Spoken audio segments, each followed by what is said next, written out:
A driver speeds down the road far above the limit, catching the attention of a traffic officer who immediately gives chase. The pursuit continues until the driver finally pulls over. When the officer approaches, the driver refuses to step out and never shows his face. Asked for his license, he casually asks for a moment to look for it. Not long after, another officer arrives, a woman named Jane, who also happens to be the officer's wife. Instead of assisting with the inspection, she is told to head home and prepare dinner. She reluctantly leaves, but something does not feel right. Moments later, as her husband resumes the check, Jane turns back, unable to shake her unease. But she arrives too late.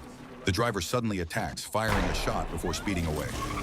Jane rushes to her husband's side and desperately tries to help him, but he is already gone. And in that moment, the hunt begins. This is Psycho Killer. After the tragic incident, the story shifts to the killer himself, now staying in a motel room. He is tall, heavily built, and always wears a mask. His name is Reeves, a fugitive known as the Satanic Slasher. With 15 murders across multiple states, he has built a terrifying reputation, leaving a demonic symbol carved into every victim.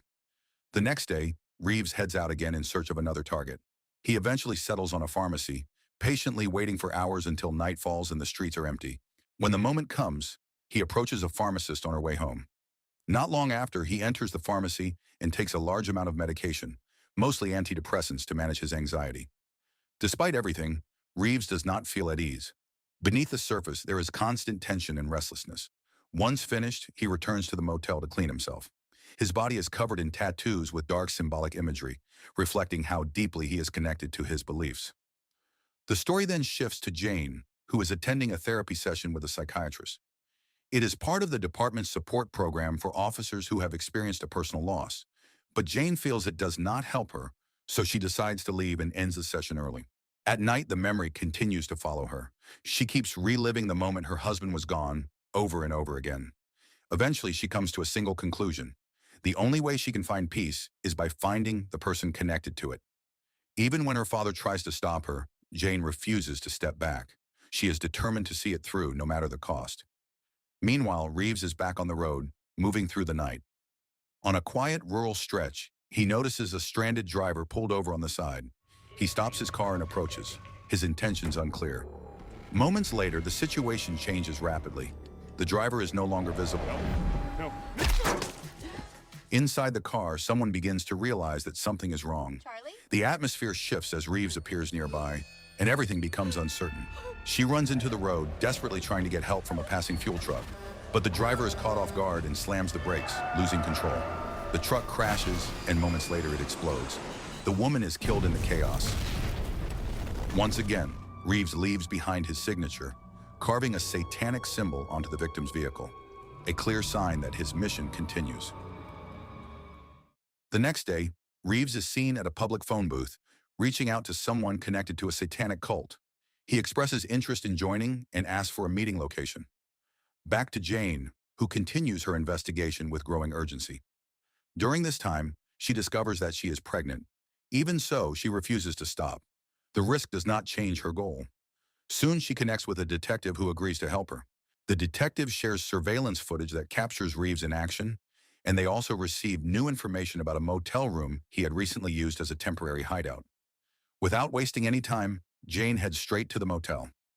Inside the room, she finds disturbing writings and drawings covering the walls, all made by Reeves. Among the many satanic symbols, one message stands out, referring to a ritual meant to open the gates of hell. Whether this is part of a larger plan or not, Jane stays focused, using every clue to narrow down his next location. Meanwhile, Reeves has already moved on to another motel. He calmly sharpens his weapons while watching a news report about himself. The report reveals that his killings date back 20 years, including the murder of a priest and 13 church members. The memory resurfaces, pulling him back to that moment. Not long after, Reeves visits a church where a priest happens to be alone. Instead of seeking redemption, he carries out another brutal killing, continuing his pattern without hesitation. At the same time, Jane is getting closer. Using the information gathered from the detective, she tracks every motel along the northern route until she finally reaches the one Reeves is currently using. Based on the receptionist's description, she contacts the local police, but decides to move in first. She enters the room alone and carefully searches every corner. Suddenly, Reeves appears and attacks. The difference in strength is overwhelming. He throws Jane around the room with ease before eventually hurling her out through the window. Within seconds, he escapes in a stolen car, leaving Jane behind once again.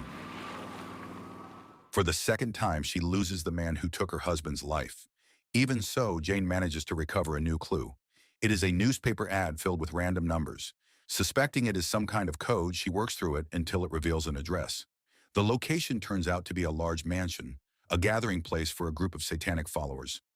That same place is where Reeves meets a recruiter named Marvin. Since they had already made contact through the phone booth, Marvin wastes no time bringing him to the cult's leader, Mr. Pendleton.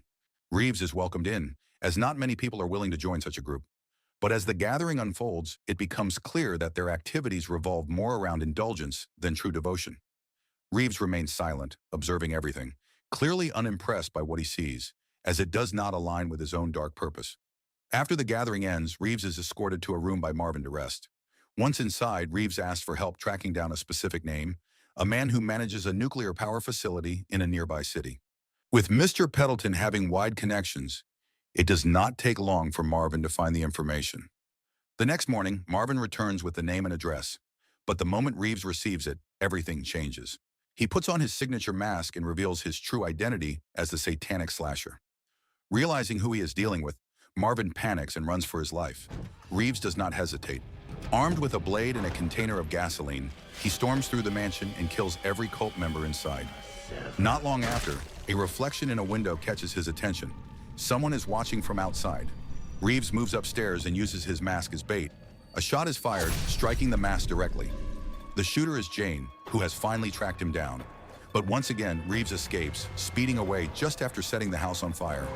For the third time, Jane loses him.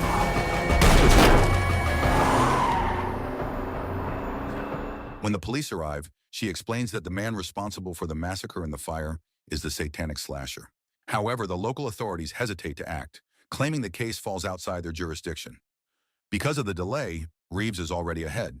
He reaches the home of the nuclear plant manager and quietly slips into the garage. There he assembles a bomb vest using sticks of dynamite and waits for the man to return. When the manager and his wife finally arrive, they are caught completely off guard. Reeves captures the manager and takes control of the situation. At the same time, Jane continues working through the clues she has gathered. Piece by piece, she solves the final puzzle left behind by Reeves. His plan becomes clear. He intends to destroy the nuclear facility as part of his final ritual. Realizing the scale of the threat, Jane rushes to the location as fast as she can. Meanwhile, Reeves forces the manager to drive him into the facility. During the security check, the manager stays silent, unable to resist. With his wife's life on the line, he has no choice but to follow every command. After getting past security, Reeves forces the manager into the control room. Without warning, he throws a grenade at the guards, clearing his path and taking full control of the facility. At the same time, Jane arrives at the site but is initially stopped by security. She pushes to get inside, and once the emergency alarms begin to sound, the guards finally let her through and join her in the pursuit. Inside the control room, Reeves holds the manager under pressure. With his wife's life at stake, the manager has no choice but to follow orders. He activates the reactor and allows its temperature to move beyond normal limits. Even though Jane and the security team arrive in time, they are unable to enter. Reeves has sealed the room from the inside, leaving them without access for the moment. Refusing to step back, the head of security asks his team to find a way through the reinforced door. Meanwhile, Reeves shifts his focus once the manager is no longer needed. After that, he reveals something hidden beneath his jacket, suggesting that he has been preparing for this moment. He then marks the floor with a symbolic pattern, completing what he believes is the final stage of his plan. His true intention becomes clearer. He is trying to trigger a large-scale event, driven by a belief that it will open a gateway beyond their world. Seeing no other option, one of the guards leads Jane to a nearby room closest to the control center.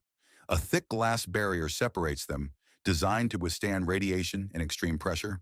It is a long shot, but it is their only chance. Jane focuses on a single point and fires. The pressure from repeated shots weakens the glass until it finally gives way, just enough for her to position her rifle. She takes aim at Reeves. The first shot hits his arm. The second is thrown off as the team continues breaking through the door. Staying locked on target, Jane fires again. This time the shot lands cleanly, bringing Reeves down. With the threat stopped, Jane is finally able to return home and rest. For the first time, it seems like the nightmare is over. But even in her sleep, the image of the satanic slasher returns, jolting her awake. The fear lingers, pushing her to step outside just to make sure it is truly over. Given everything Reeves has done, her fear makes sense. Because the truth is, he is not dead. His death has been staged to prevent public panic. Now Reeves is being transported to a secret facility under heavy guard. And if his past is any indication, it may only be a matter of time before he finds a way to break free and begin again. So the moral of the story is if someone refuses to show their face during a traffic stop, just assume they are a masked psycho with a nuclear meltdown hobby and go home immediately.